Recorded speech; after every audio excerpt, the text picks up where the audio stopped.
Телефон. В общем, только что мы были на съемках, все группы, и сейчас задержали меня, подошли полицейские, посадили на сильную машину, без повестки, без ничего.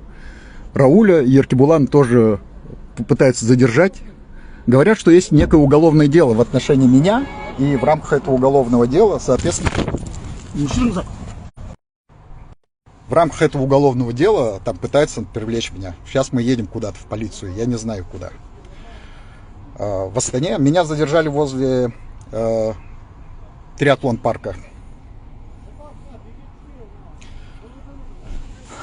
В общем, такая фигня. Не знаю, что здесь.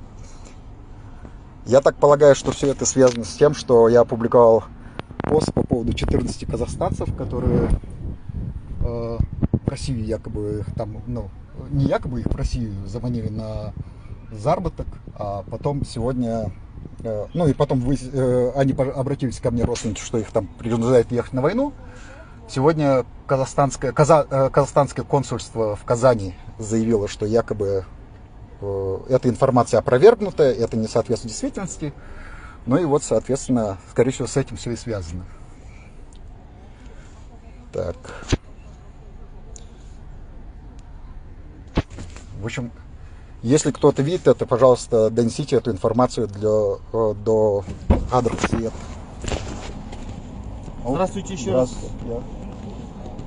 Полиция қызметкерін заңталаптарын орындасаңызшы. Міне отырмын ғой енді, отырмыз ғой. Телефоныңызды айтты ғой сізге. Жақсы, вот меня просят, чтобы я прекратил съемку.